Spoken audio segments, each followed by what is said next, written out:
Hello again. I'm Amber from Cal State Fullerton's Writing and Reading Center. I'm returning with the second part of thesis building today. So if you're watching this video after watching the first part on building a thesis, this is where I'm finally going to give some examples on how to use the thesis model that we discussed from that video to actually organize your essay. So you might be coming straight from that video, you might not. So here is a quick thesis review, just in case it's been a minute. In the last presentation, we discussed that your thesis has three parts: the topic, claim, and reasoning.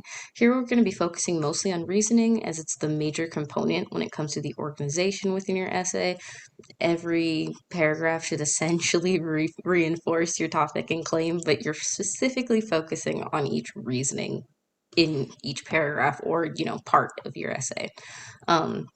This organization that we're going to be talking about is often referred to as parallel form, which we will work on defining throughout this presentation. So don't be stressed out if, you're like, oh, I don't know what parallel form is.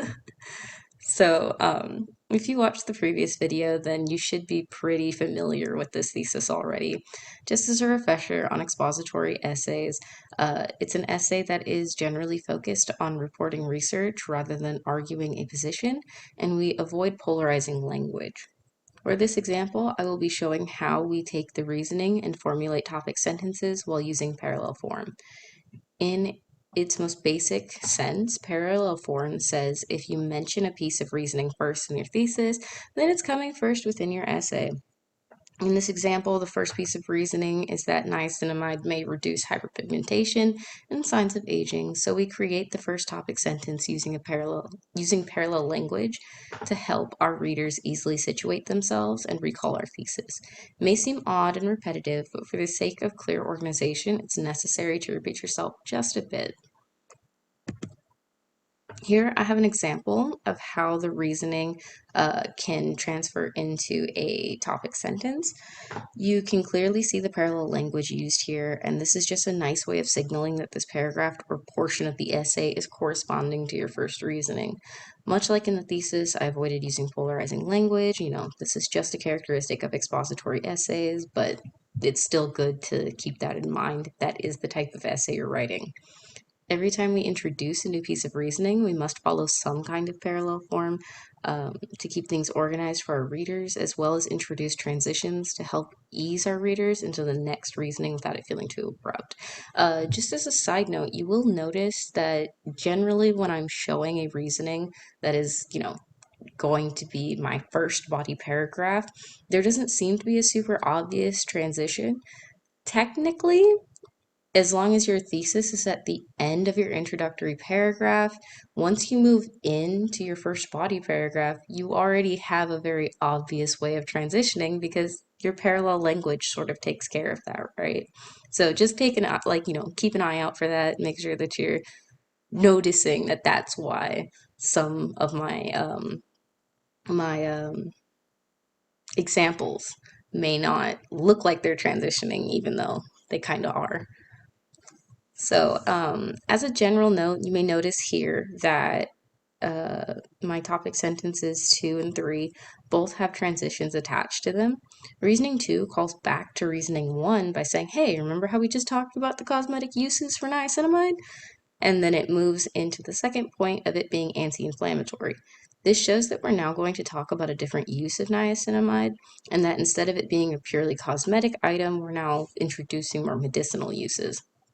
This shows that we've also organized our reasoning in order of importance. At least, this is how I would organize it in order of importance. While cosmetic use can be important, I tend to, lean more towards the health side of things.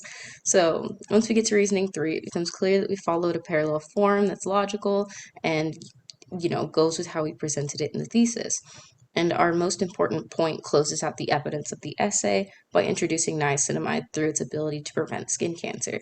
This is my preferred way of writing. I like to write my paragraphs in order of what I believe to be almost my least important topic to my most important topic, sometimes you'll feel that they're all equally important. Or, sometimes folks like to start with their most important and, follow up with like their least. It depends on what you're comfortable writing with. As long as you're using your points to make your argument, it doesn't particularly matter most of the time how you've organized your paragraphs, unless, like, you have a very specific prompt. So it's important here to notice the difference in the transitions used between these topic sentences. Most professors will be looking for transitions, like in topic sentence 2, because it shows a little bit more finesse. But if you find that you're often missing on points because there are no transitions between paragraphs, even the more simple transition phrases can help you, like in topic sentence 3, where I just start off with, most importantly. This still shows that we're about to change from one reasoning to the next, but it does lack some style. Note that even though I've ordered the reasoning in the thesis, and therefore the entire essay, to reflect on the importance of health, you can still order them however you would have for your own essays. Yeah, it's just about keeping parallel form intact. So even if you thought something was the most important in your essay and you started writing it, and then for some reason maybe you had like found an amazing piece of evidence for a different idea, and you're like, oh darn, but I really want my strongest point to come last. You can always rearrange your essay. You can move that bit in your thesis to a different part and then move your paragraph. Just make sure that you're transitioning nicely and you're looking at edits that might have to be made, especially if you do callbacks or anything like that. So here, for the argumentative essay example, you may remember that we were using my thesis that I had used for my 307 class, where we did a research essay on Mary Shelley's Frankenstein. So we discussed how this thesis could be used for a persuasive essay, a research essay, an analysis essay, and sort of the things that come in between. But for the purposes of covering as much ground as possible, I'm going to add a small bit to it and explain how I actually used it to cover, everything that I needed to cover in my research essay, because I had to include a counter argument. Now, you'll notice that some of the language has changed in the thesis, on top of a bit where I'm actively engaging in the conversation with previous interpretations of Frankenstein now, where he is referred to as playing God. This now opens up my essay to clear integration with a counter argument, especially because from my example, I'm going to be breaking an interpretation that is very common and sort of replacing it with a more, I don't want to say uncommon, but a more unorthodox interpretation. So I wanted to start off on a blank slate with my reader, right? And so here I will show you how I did that to create a topic sentence from my counter argument, because in my case I began my essay with that. After my introduction, I went straight into my counter argument. So you can see here that for my, I just explained that for my purposes I put this at the beginning. You don't have to do that with a counter argument. What I ended up doing was I ended up using the secondary source that I had, where the writer was sort of arguing that Victor Frankenstein plays God, but he does it badly. And I was agreeing he does do that badly because he's not playing God, So I sort of did that thing where you agree, but not quite. So I used my secondary source to establish the common interpretation, and then I mostly refuted it by reinterpreting a lot of his points to my own uses.